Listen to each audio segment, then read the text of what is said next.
오늘 하나님 말씀 요나서 4장 5절에서 11절까지 말씀입니다. 구약성경 1289페이지에 있습니다. 찾으신 줄 알고 제가 받들어 공독하겠습니다. 요나가 성에서 나가서 그 성 동편에 앉되 거기서 자기를 위하여 초막을 짓고 그 그늘 아래 앉아서 성읍이 어떻게 되는 것을 보려 하니라. 하나님 여호와께서 박넝쿨을 준비하사 요나 위에 가리우게 하셨으니 이는 그 머리를 위하여 그늘이 지게 하며 그 괴로움을 명쾌하려 하심이었더라. 요나가 박넝쿨을 인하여 심히 기뻐하였더니 하나님이 벌레를 준비하사 이튿날 새벽에 그 박넝쿨을 씹게 하시며 곧 시드니라. 해가 뜰 때에 하나님이 뜨거운 동풍을 준비하셨고 해는 요나의 머리에 쬐매 요나가 흥분하여 스스로 죽기를 구하여 가로되 사는 것보다 죽는 것이 내게 나으니이다. 하나님이 요나에게 이르시되 너가 이 박넝쿨로 인하여 썩냄이 어찌 합당하냐. 그가 대답하되 내가 썩내어 죽기까지 할지라도 합당하니이다. 여호와께서 가라사대 너가 수고도 아니하였고 배양도 아니하였고 하룻밤에 났다가 하룻밤에 망한 이 박넝쿨을 너가 아꼈거든. 하물며 이 큰 성읍 니느웨에는 좌우를 분별치 못하는 자가 12만 여명이요 육축도 많이 있나니 내가 아끼는 것이 어찌 합당치 아니하냐. 아멘. 본 말씀을 중심으로 해서 하나님께서는 일본을 어떻게 보실까 라는 제목으로 말씀을 나누고자 합니다. 여러분들이 잘 아시다시피 요즘 일본과의 관계가 심상치 않습니다. 악화일로에 이르고 있다는 것입니다. 이웃 여화를 막론하고 우리나라는 이웃 일본과 별로 좋지 않는 역사적 기억을 갖고 있습니다. 과거를 좀 살펴보면 이렇습니다. 신라 시대 때에는 왜구들이 수도 없이 동해안 마을들을 침범해서 우리 민족들에게 큰 고통을 안겨주었습니다. 오죽 했으면 신라 문무대왕께서 죽으면서도 무덤을 동해안에 써라, 바닷가에 써라. 그러면은 내가 죽어서라도 내가 귀신이 되어서 왜구들을 물리치고 왜구들을 막는 일을 하겠다라고 유언을 했겠습니다. 그리고 한참 지나서 또 조선시대 때에 오면은 우리가 잘 아는 임진왜란을 일으켰습니다. 그 결과 온 국토가 일본 침략군들에 의해서 유린되는 뼈아픈 경험을 한 바 있습니다. 이것으로 끝난 것이 아니었습니다. 21세기에 들어와서는 한일 합방을 통해 36년간 우리나라를 식민지로 삼고 통치하였습니다. 우리가 잘 아는 바와 같고 이 사실은 먼 과거가 아니라 우리 바로 윗세대에서 일어났던 일들입니다. 미국이 이 전쟁에 참여하고 일본을 원폭으로 그냥 두들기지 아니했으면 우리나라가 광복이 되는 일은 꿈도 꾸지 못했을 겁니다. 지금도 그 모양 그 꼴로 계속 살았을 것입니다. 이런저런 이유들로 인해 우리나라는 일본이라는 나라에 대해서 별로 좋지 않는 감정을 갖고 있습니다. 민족적 응어리가 있다는 것이죠. 기본적인 그런 감정들을 갖고 있다는 것입니다. 이런 민족적 감정을 갖고 있는 상태에서 최근 또 일본과의 심각한 갈등 관계가 일어났다는 것입니다. 그래서 염려가 된다는 거예요. 물론 이번 일본과의 갈등 관계는 현 좌파 정부가 자초한 면이 있습니다. 아무리 둘러봐도 우리 정부가 할 말이 없는 그 잘못을 범한 거예요. 그렇게 해서 이 일들을 일으킨 거예요. 아무튼 오늘은 일본과의 관계에 있어서 누가 잘하고 누가 잘못했는가를 따지고자 하는 그런 시간은 아닙니다. 그것을 말하고자 말씀드리고자 하는 것은 아닙니다. 우리는 하나님의 백성이고 하나님의 말씀에 순종하면서 사는 자들입니다. 그러므로 성경적 차원에서 일본과의 관계를 한번 살펴보자는 것입니다. 주님의 시각으로 일반을 한번 쳐다보자는 것입니다. 우리는 사실상 민족적인 감정이 있어요. 누구든지 다 가지고 있다니까. 그런데 하나님께서는 일본을 어떻게 보실 것인가? 우리처럼 일본을 미워하고 계시는 것인가? 멸절해버려야 될 대상으로 생각하시는 것인가? 완전히 멸망시키기를 기뻐하시는 그런 족속들인가? 이런 것들을 한번 살펴보자는 것입니다. 오늘 본문 말씀을 보면은 요나 선지자가 나옵니다. 요나 선지자 때에도 그들에게 철천지 원수가 있었어요. 철천지 원수 나라가 있었던 것입니다. 우리가 일본과의 그 역사적 앙금을 갖고 있는 것 이상으로 그때 당시에도 요나 선지자 당시에 그 민족적인 앙금을 갖고 있는 철천지 원수의 나라가 있었다는 것입니다. 그 나라가 바로 아수르 제국이었으며 그 제국의 수도가 바로 니느웨 성이었다는 것입니다. 요나의 조국은 여러분들이 잘 아시다시피 북이스라엘이에요. 북이스라엘입니다. 남쪽은 유다고 북쪽은 이스라엘이고 그렇게 해서 나라가 갈라진 상태예요. 그리고 요나는 북이스라엘 출신자였고 북이스라엘이 한참 정성기 시대였던 여로보암 2세 왕 시대 때에 하나님께로 부름 받아서 북이스라엘의 선지자로 활동했던 그런 자였습니다. 당시 아수르는 세계를 제패하던 제국이었습니다. 무시무시한 제국이었어요. 강력한 힘을 갖고 있어서 주변 국들을 쳐서 복종시키고 그들의 말을 듣지 않는 나라들은 무참하게 짓밟아버렸습니다. 지금 따지면은 지금으로 보면 아수르 제국이 시리아, 저 위에 터키 일부, 그다음에 이라크 지방 그 일대를 아우르는 그 일대를 전부 다 아울러서 통치하는 그런 당시에 세계 최강의 제국이었습니다. 이런 아수르 제국을 머리에 이고 살았던 나라가 바로 북이스라엘이었다는 것입니다. 수시로 아수르가 침범해 들어옵니다. 근데 본격적으로 뭐 밀고 들어오는 것이 아니고 그 뭐 나라의 졸개들이 일부 그냥 심심하면 한 번씩 밀고 들어오는 거예요. 밀고 들어와서 국토를 유린하고 나면은 사람도 잡아가고 물건도 약탈해 가고 뭐 이런저런 재미가 있으니까 수시로 그 약탈해 가는 그런 일들을 한 것입니다. 그러므로 북이스라엘이 큰 고난을 당하면서 살았던 것입니다. 요나 선지자 때 시대 때 아수르와의 관계가 이러하다 보니까 자연적으로 이스라엘과 아수르 사이에는 관계가 좋을 수 없습니다.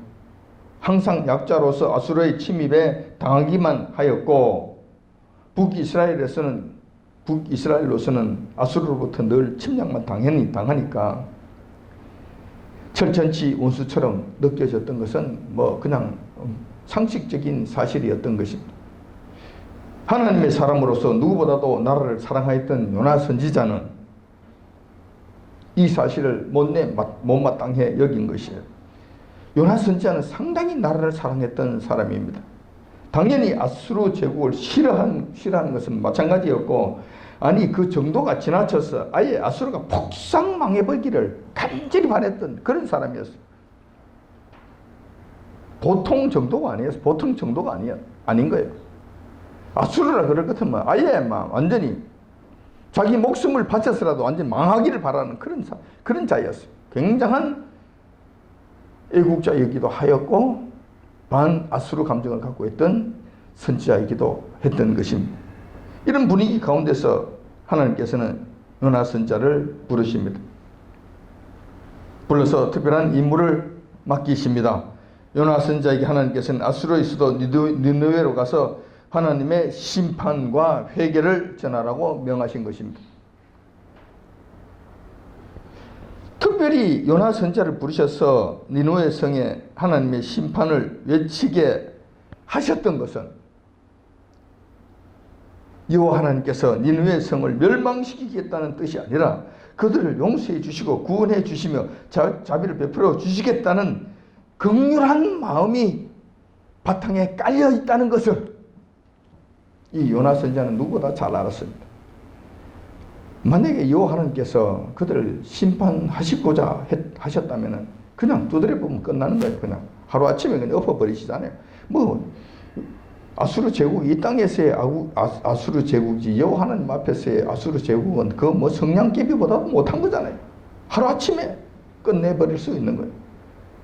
그런데 왜 하필이면은 그때 선지자였던 요나를 부르셔서 거기 가서 그 말씀을 전하라고 하셨는가?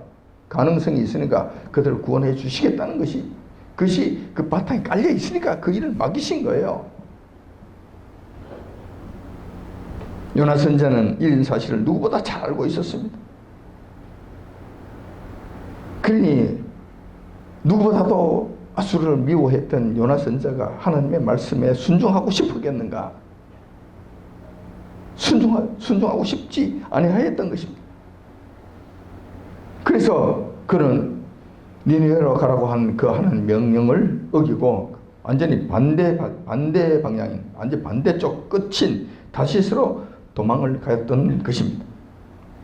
다시스는 지금의 스페인 지역으로서 그 당시 사람들에게 있어서는 지구 끝에 해당되는 나라였어요. 이게 거기가 끝인 줄 알았어요. 그러니까 요나는 그렇게 생각했을 거예요. 아마 끝까지, 그 지구 끝까지 도망가고 나면 여호와 하나님께서 모르시겠나? 그 다음에 나를 못 찾을 것 아닐까? 뭐 이렇게 했을 가능성도 충분히 있었겠다 생각이 들어요. 그래서 그걸로 도망을 간 거예요. 그러나 우리가 늘 들어서 잘 알고 있는 요나 선지자의 그 사건이 그에게 일어난 것입니다. 요나가 탄 배가 갑작스럽게 풍랑을 만나서 요나의 계획이 산산이 부서지고 맙니다. 물속에 배 던져지고 하나님께서 미리 예비하신 큰 물고기 한테 삼켜서 3일 주야를 지나며 요나가 큰 고생을 하게 됩니다. 그리고 그 안에서 깊은 회개를 합니다. 이제는 하나님 명령에 순종하겠다고 회개를 합니다. 자, 이렇게 되니까 여호와 하나님께서 물고기 뱃속으로부터 요나를 살려주시고 다시 니느웨로 가서 하나님께서 명하신 그 말씀을 전하라고 명하십니다. 다시 제2차, 2차 명령을 하신 거예요. 이 명령을 거절할 수가 없었던 요나는 할 수 없이 니느웨 성에 도착하게 됩니다. 터덜터덜 걸어갑니다. 아마 그 3일 길이라고 했는데 3일 동안 걸어가면서 아마 이런저런 생각들을 많이 했을 거예요. 내가 해야 되나 말아야 되나, 안 하다가는 맞아 죽을 것 같고 하나님 앞에 큰일 날 것 같고 하려고 하니 저는 그냥 도저히 입이 떨어지지 아니하고 지금 미워 죽겠는데, 이런 생각들을 하면서 니느웨 성에 가게 됩니다. 니느웨 성에 도착해서는 겨우 마지못해서 하나님의 말씀을 선포합니다. 자, 3장 4절에 그 말씀이 잘 기록되어 있습니다. 자, 3장 4절에 보면은 요나가 그 성에 들어가며 곧 하룻길을 행하며 가로되 40일이 지나면 니느웨가 무너지리라. 이 말씀을 전하는 거예요. 이 외에도 다른 말씀을 좀 전해야 될 거예요. 하나님의 진노하심이 이 성에 임박하였다. 너희들이 회개하지 아니하면 너희들이 그냥 소돔과 고모라 성이 불에 불타듯이 너희들도 완전히 불타 없어질 것이다. 그러므로 너희들 빨리 회개하고 주님 앞에 나와야 된다. 이렇게 좀 해야 될 거예요. 그런데 그렇게 하지 아니하였던 거예요. 겨우 이 말만 전한 거예요.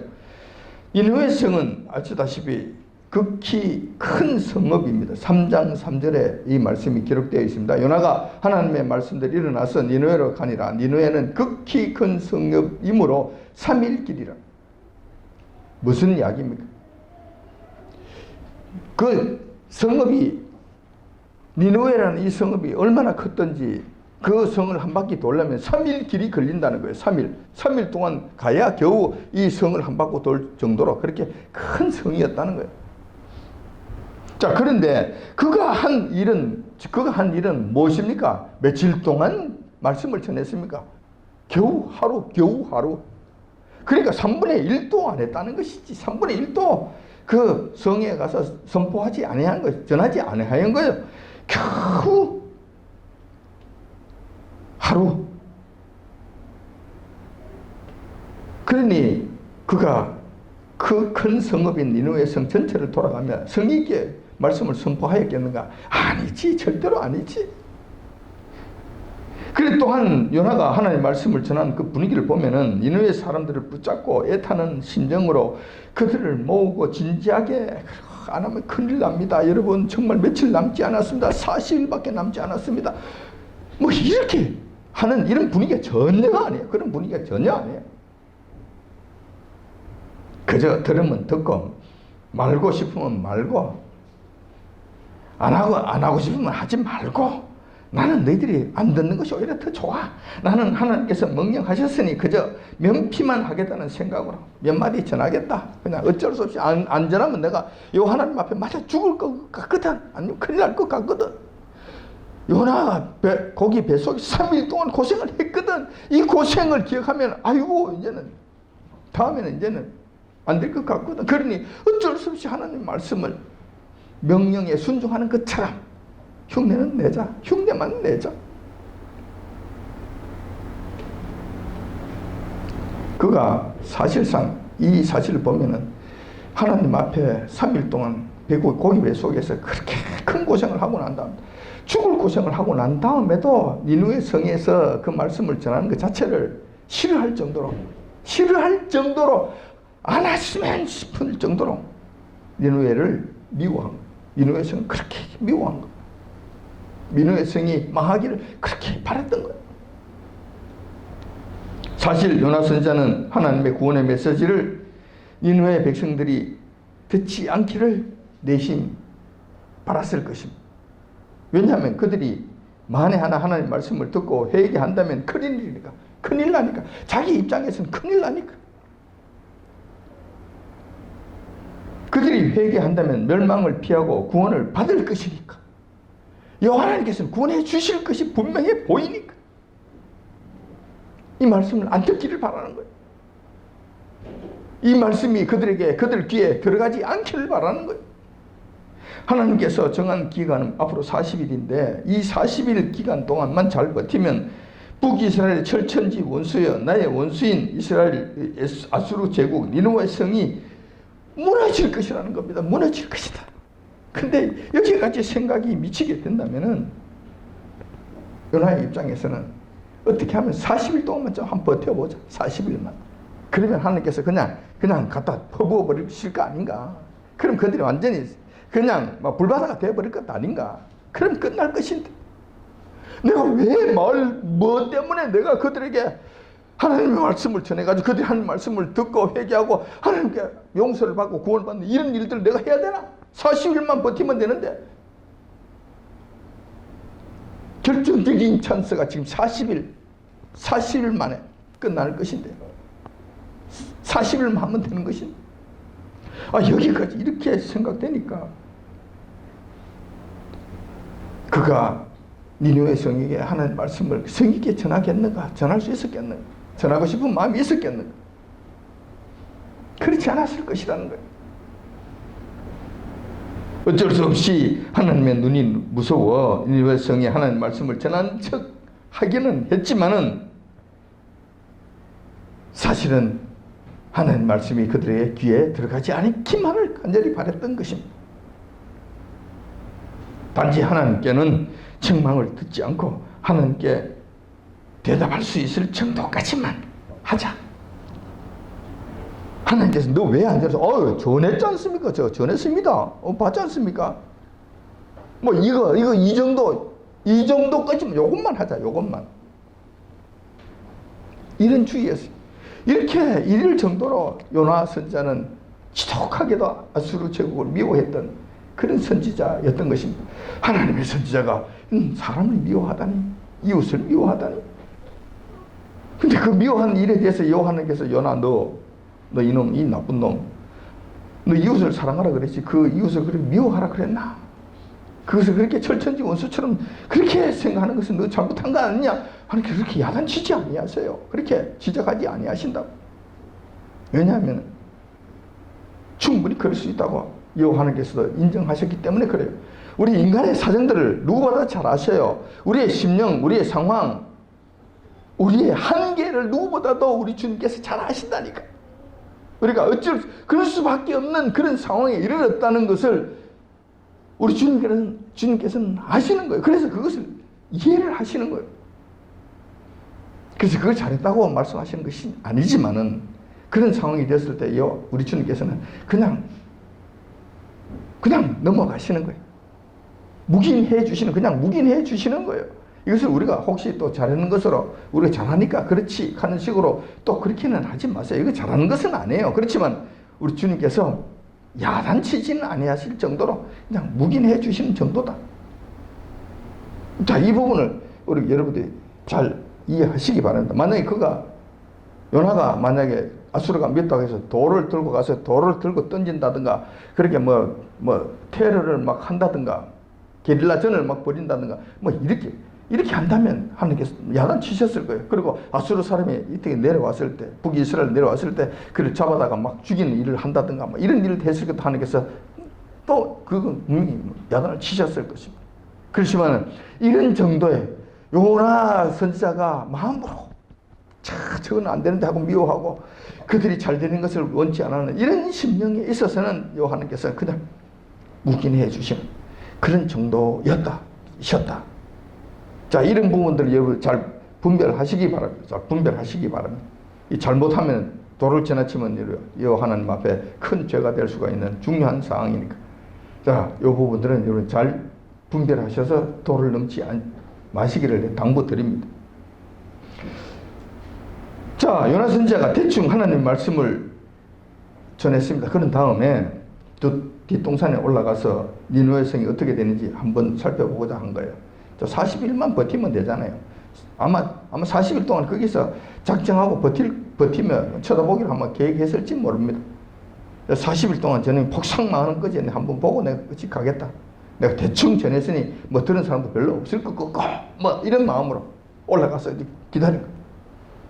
그런데 웬걸 예상치 않는 상황이 벌어지기 시작합니다.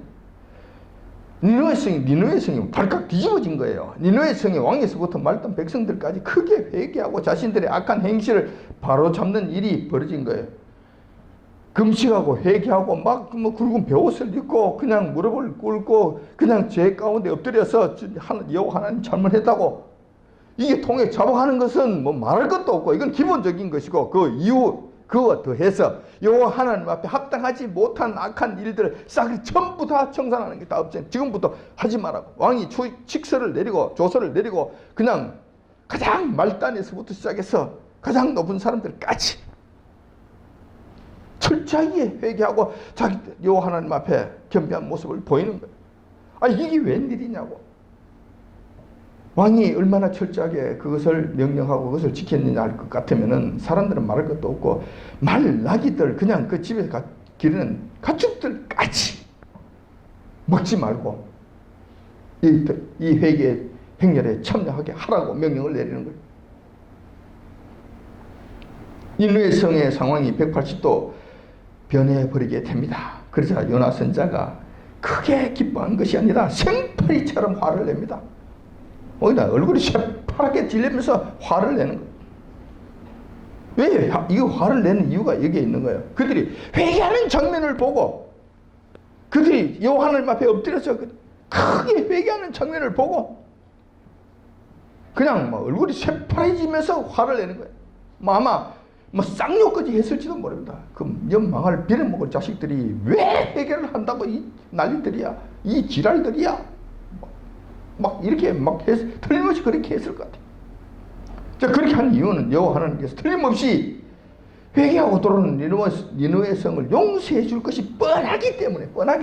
왜 눈에 보이는 저렇게 한다면 여호와 하나님께서 불벼락을 지금 준비해 놓으셨는데 이거 안 내리신다는 거예요. 이거 철수하실 거라는 거예요. 이거 용서해 주실 거라는 거죠. 살려 주실 거라는 거죠.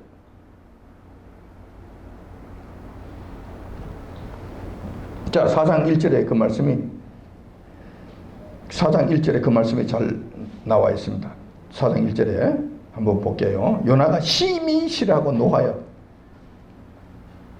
노했다는 거예요. 생파리처럼 그냥 화를 냈다는 거예요. 그리고 요한께 난리를 친 거예요. 2절에 보면은 그 노한 화를 낸 이유가 여기에 기록되어 있습니다. 여호와께 기도하여 가로되 여호와여 내가 고국에 있을 때 이러하겠다고 말씀하지 아니하였나이까. 그러므로 내가 빨리 다시스로 도망하여 싸우니 주께서는 은혜로우시며 자비로우시며 노하기를 더디하시며 인애가 크시사 뜻을 돌이켜 재앙을 내리지 아니하시는 하나님이신 줄을 내가 알았음이니이다. 이거예요. 이걸 알았다는 거예요.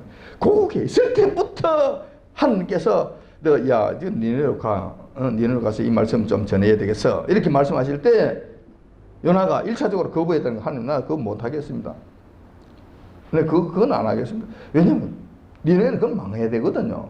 그것은 완전히 폭삭 그냥 절단 나야 되거든요. 절단 나도 한 번 절단 나는 게 아니라 두 번, 세 번 절단 나도 그냥 불쌍하지 않던 자들이거든요. 그러므로 내시키지 마세요. 나는 가서 그 말 못 전합니다. 그 안전한 이유가 뭔지 아십니까? 요한은 내가 그때 안 가겠다고 한 거 왜 그런지 아십니까? 그리고 마지못해 나왔어도 내가 니네로 가지 않고 다시스로 도망간 이유가 무엇인지 아십니까? 근데 이럴 줄 알고 내가 이게 안 갔다니까. 이럴 줄 알고 요하나님께서 그렇잖아요. 지금 요하나님께서는 은혜로우시며 자비로우시며 노하기를 더디하시며 이내가 크시사 뜻을 돌이키시고 재앙을 내리시지 아니하시는 분, 그런 자비하심이 크신 분이신 줄 내가 안다니까요. 안다니까. 그래서 내가 안 가려고 했던 것입니다. 그리고 화를 내는. 이렇게 되면 북이스라엘의 철전지 원수인 니느웨를 살려주시는 것이 눈에 보듯이, 불을 보듯이 뻔한 일이 되기 때문에 그런 거예요. 당연히 니느웨 성은 망하지 않을 것이고 망하지 않았습니다. 아무 일이 없었습니다. 이렇게 해서 여호와는 앞에 생파리처럼 화를 내고 이렇게 되니 그때 여호와께서는 박능쿨을 통한 교훈을 요나 선지자에게 주십니다. 오늘 본문 여러분들에게 봉독해 드린 그 말씀이 바로 이 말씀입니다. 그 장면입니다.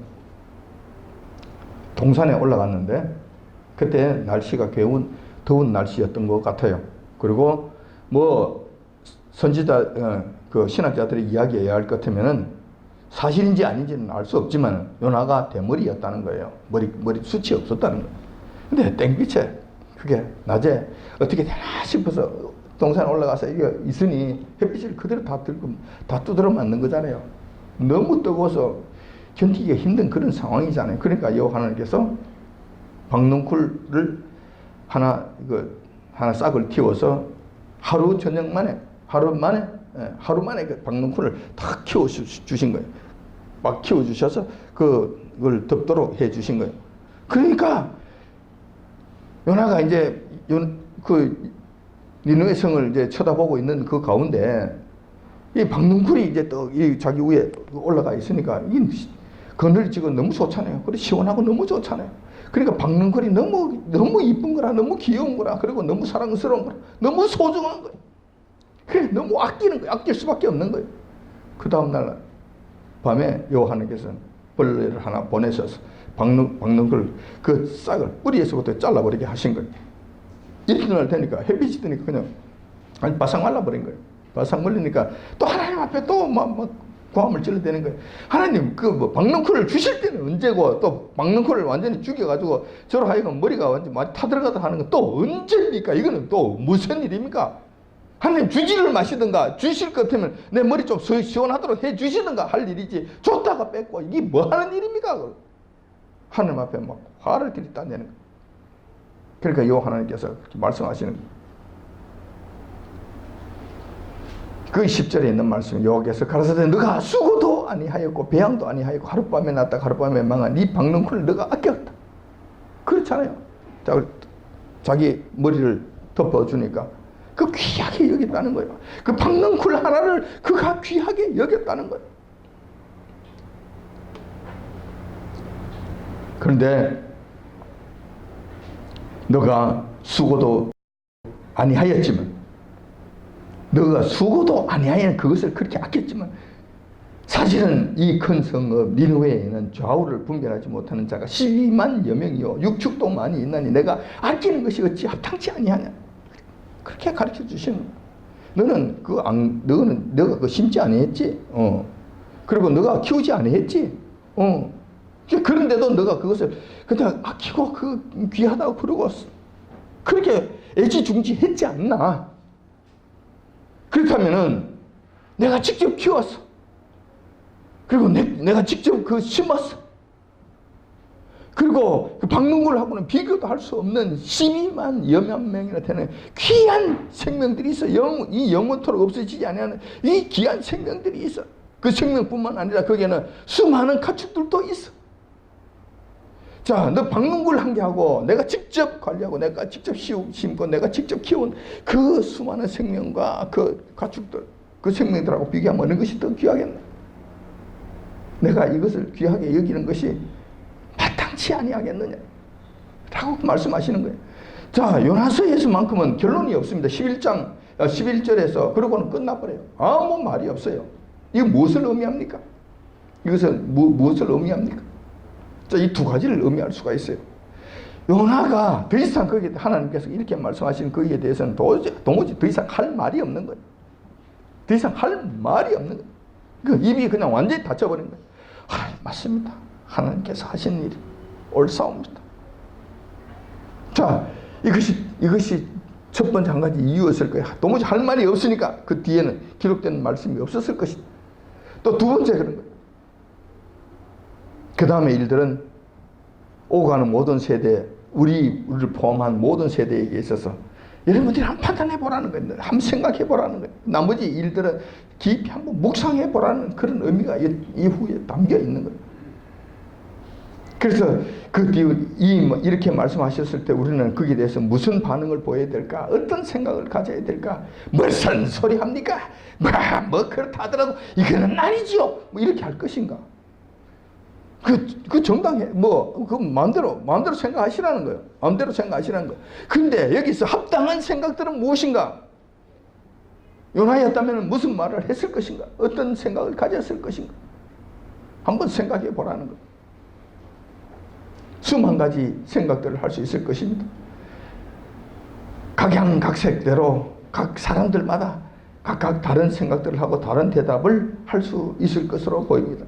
그러나 방향이 틀어지지 않기를 원합니다. 다른 방향으로 가지 않았으면 좋겠어. 그 방향은 이런 것입니다. 하나님께서는 유다 선지자의 원수이며 북이스라엘의 철천지 원수였고 수많은 악을 행한 아수르 제국이라고 하더라도 그 생명을 아끼시며 육축까지도 함부로 다루지 아니하시는 하나님이시라는 사실입니다. 그리고 할 수만 있다면 그들을 살리시기를 원하시는 하나님이시라는 이 사실, 이 틀에서는 벗어나지 마시기 바랍니다. 이것을 말씀하셨기 때문에. 자, 처음으로 다시 한번 돌아가 보겠습니다. 하나님께서는 우리나라와 적대의 관계에 있는 일본이라는 나라를 어떻게 보실 것인가? 일본이라는 나라를 멸망시키는 것을 기뻐하실 것인가? 지금 기뻐하시는가? 멸망시키고자 하시는 것인가? 이런 측면을 한번 살펴보고자 하는 것입니다. 물론 일본이 잘못한 부분도 있고 남의 나라를 침략한 악한 일도 많이 행한 과거 전력을 갖고 있습니다.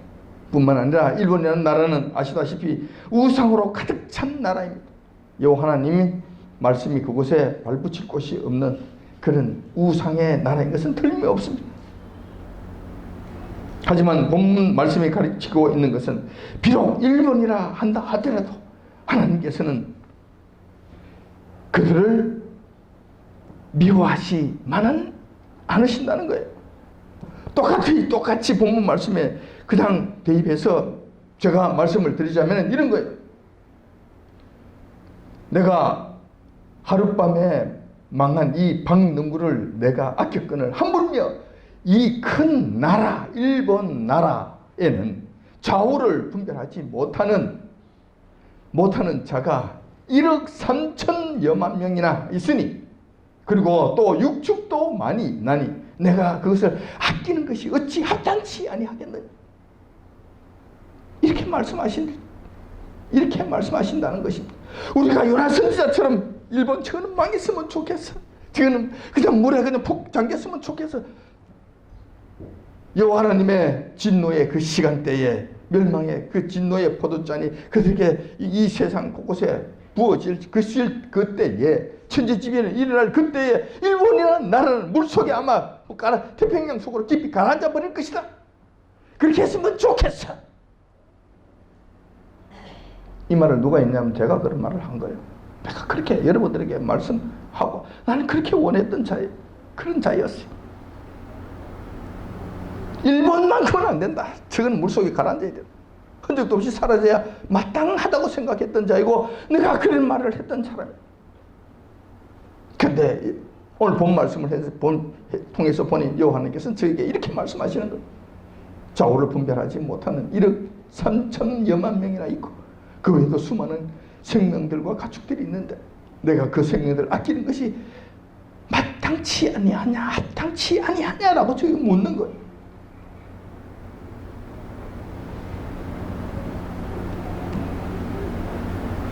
그러므로 제가 오늘 여러분들에게 말씀드리고자 하는 것은 요나 정도의 마음만 가지자. 더 이상은 나가지 말자는 거예요.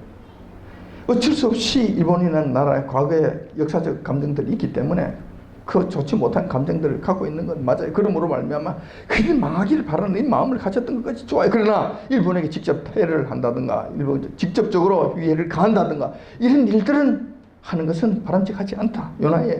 요나가 했던 요나 선자가 했던 그 선은 넘지 말자는 거예요. 그리고 그들에게 가서 복음을 전하는 것 마치 못해서라도 복음을 전하는 정도의 순종을 해야 될 것이고 그리고 그들이 망하지 아니했을 때 왜 저것이 망하지 아니했냐고 생파리처럼 화를 낸다 하더라도 여호와께서 내가 그를 아끼는 것이 마땅하지 아니했냐 했을 때 유구무원이라서 걸어가옵니다 하고 무릎 꿇는 자리에는 들어가야 된다는 거예요. 이 선은 넘어서는 안 된다는 거예요. 지금 나라 안에서 지나치게 반일 감정이 고조되어서 이런저런 문제가 나타나고 있는 것을 보게 됩니다. 앞으로 휴증이 많이 나타날 것으로 예상이 됩니다. 다시 말해서 일본이 괴로움을 당하는 것보다도 우리 한국이 크게 고통 속에 빠지는 것, 크게 환난 속에 들어가는 것이 눈에 불을 보듯이 환하게 보입니다.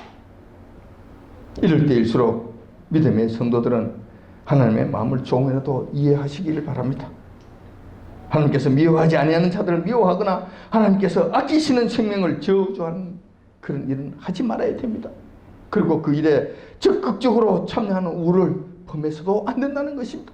제가 여러분들에게 당부드리고 싶은 것은 요나 선지자의 선은 넘지 말라는 거예요. 그 선까지는 넘지 말자는 거예요.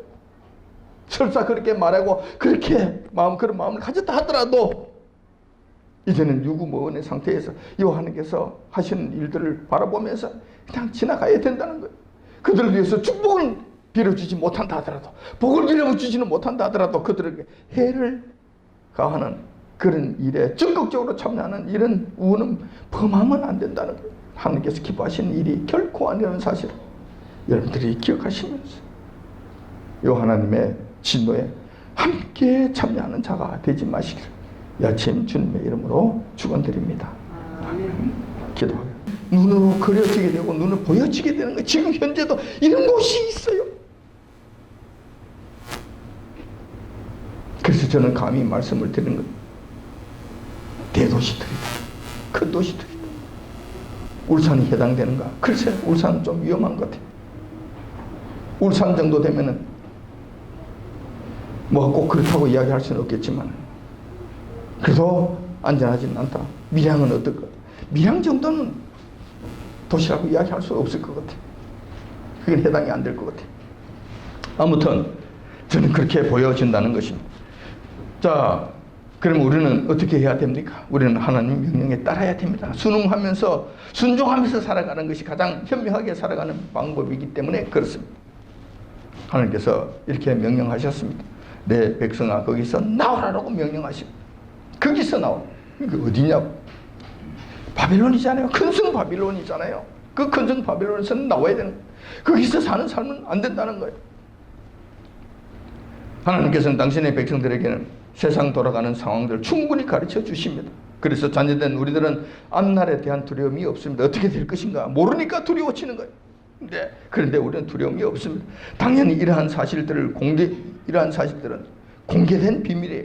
여호와 하나님께서 이렇게 말씀하시는 것은 공개된 비밀이에요. 지금 바벨론과 관련된 큰 성 바벨론에 가는 것도 공개된 비밀이잖아요. 우리에게는 더 이상 비밀이 아닙니다. 세상 사람들에게는 감추어진 것들이기 때문에 비밀이라고 이야기하는 것입니다. 우리는 이 말씀을 들었기 때문에 대비를 할 수 있습니다. 그러나 세상 사람들은 이러한 음성을 듣지 못하고 알지 못함으로 말미암아 대비조차 하지 못하게 됩니다. 명령에 순종하는 것을 우리는 믿음이라고 합니다. 우리는 그 믿음으로 구원을 얻는다고 고백을 합니다. 이번에도 내 백성아 거기서 나오라 라고 명령하십니다. 그 말에 순종하면 우리가 삽니다. 그 명령에 불순종하면 우리가 죽음을 맞이하게 될 것입니다. 그러나 그 명령을 순종하기는 결코 쉽지 않을 것입니다. 쉽겠는가? 그렇지 않을 것이라는 것입니다. 왜 그러냐면 첫 번째, 거기서 나오라는 말씀을 듣고서도 그 말씀을 온전히 해석하지 못하고 자의적으로 해석하다가 자기 편한 대로 길을 가기 때문에 그래요. 자, 이렇게 뭐 복잡하네. 뭐 잘 모르겠네. 한 가지 따지고 분석하고 들어가서 이게 그 그림을 그려야 되는데 이 그림 그리는 것이 뭐 잘 안 되네 모르겠네 뭐 귀찮네. 그러니까 아이고 이건 뭐 영적인 이야기 나중에 일어난 일이고 영적인 일이지 뭐 이걸 가지고 그러면 이제 끝나버리는 거예요. 뭐 영적인 세계로 끝나버려요. 지금 현재 우리와 관련 있는 사건이 아니에요. 지금 현재 우리 주변에 있는 그런 사건과 지역과 우리가 행해야 될 일하고 상관이 없어지는 거예요. 멀리 그냥 사라져 버리는 거예요. 그것은 현실적인 장소가 아닌 영적인 부분을 설명한다라고 이렇게 해석하고 그렇게 판단해 버린다면 더 이상 몸으로 움직일 이유가 없는 거예요. 몸으로 순종할 일이 없게 되는 거예요. 나올 일이 없는 거예요. 좀 조심하면 되겠네. 조심하는 척 하면 되겠네. 그리고 끝나버려요. 그것이 순종으로 우리 몸이 움직여지고 순종으로 우리가 화답하지 못하게 된다는 거예요. 두 번째, 이것이 어려운 것은 이렇기 때문에 이 말씀을 순종하는 것이 쉽지 않다는 거예요. 그 말씀을 바로 해석하고 따라가는 것이 자체가 쉽지 않기 때문에 어려워요. 두 번째, 하나님의 백성이라고 하더라도 도시 속에서 살다가 보면 경제적, 금전적, 인간적 관계 속에서 서로 얽히고 섞여서 빠져나오는 것이 쉽지 않기 때문에 그렇다는 거예요. 두 번째 이유가 여기에 있어요.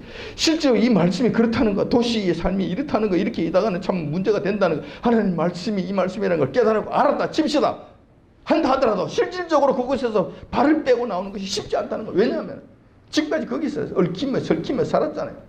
사치한 생활에 그냥 푹 젖어 있었잖아요. 그리고 그곳에서 같이 치부하고 탐물을 같이 빨아먹었잖아요. 그 생활의 편리함을 누리고 살았잖아요. 근데 거기서 나오라. 거기서 끊고 나오라. 쉽겠냐고. 이게 쉬워지겠냐고. 하나님 말씀과 명령에 순종하려면 모든 것을 포기해야 됩니다. 사치스러운 생활과 상고들과의 거래 속에서 오는 막대한 문화라는 이름에 그 즐기는 이런 일들, 이런 것을 모두 포기한다는 것이 쉽겠는가? 가능하겠는가? 어려울 것이라는 것입니다. 어려울 것이라는 거예요. 만약 탈출을 경험하고서도 못내 세상 부귀영화가 아쉬워서 빠져나오지 못한다면 같이 멸망을 당할 것입니다.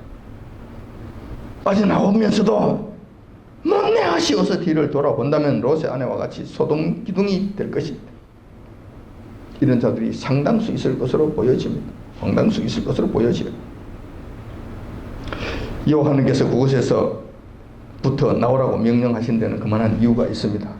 왜냐하면 곧 하나님께서 그 도시, 그 큰 바빌론을 심판하실 것이기 때문에 심판하시기 전까지 나와야 돼요. 소돔과 고모라 성이 멸망당할 때와 마찬가지예요. 요한불이 떠지기 전까지는 거기서 나와야 돼요. 더 이상 지체하면 그냥 같이 망하는 거예요. 같이 불타버리는 거예요. 하나님께서 지금 이 도시들, 큰 성 바빌론을 그렇게 하시겠다는 거예요. 단 하루 동안에 그 재앙이 이르니 8절에 보면 그 말씀이 있습니다. 18장 8절에 그 말씀이 있습니다. 하루 동안에 그 재앙들이 이르니 곧 사망과 애통과 흉년이라 그가 또한 불에 살라지니 불로 그냥 한 방에 확 그냥 하루만에 다 끝내버리시는 거예요. 딱 그러니까 그 전까지 나와야 됩니다. 아무리 늦어도 그렇게 해야 된다는 거예요. 죄악이 가득한 소돔과 고모라 성을 멸망할 때 유황불로 불살라버리던 것과 같은 방식과 같은 원칙으로 그것을 심판하게 되실 것이라는 것입니다. 만약에 하나님의 백성이라 하더라도 그것에 머뭇거리면 그들의 죄에 빠지게 될 것이고 같이 그들을 향락에 누릴 거 아니에요. 같이 그들과 치부할 거 아니에요.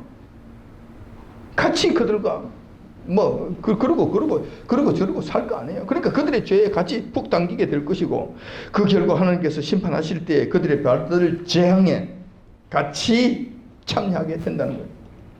4절에 이 말씀이 있잖아요. 4절에 18장 4절에 또 내가 들으니 하늘로서 다른 음식이 나서 가로되 내 백성아 거기서 나와 그의 죄에 참여하지 말고 그게 있는 한 그의 죄에 참여하지 않을 수 없어요.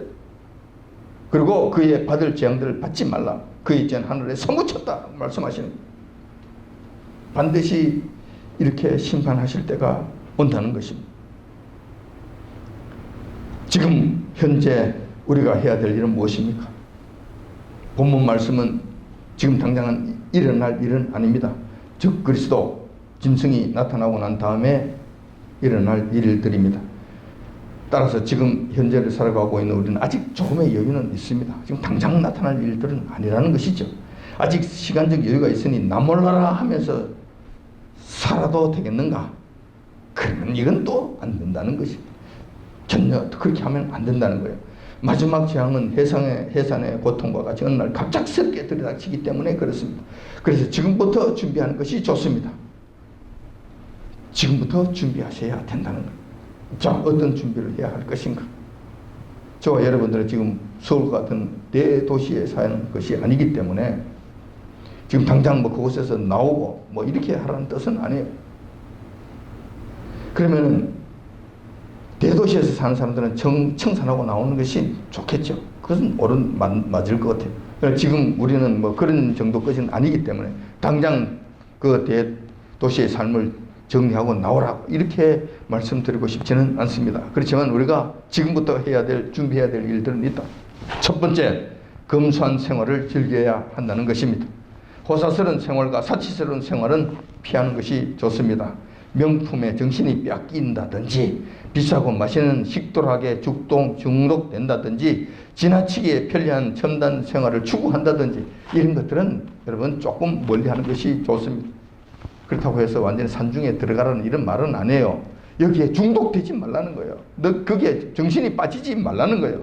그거 없이는 못 산다 이런 지경이 되면 안 된다는 거예요.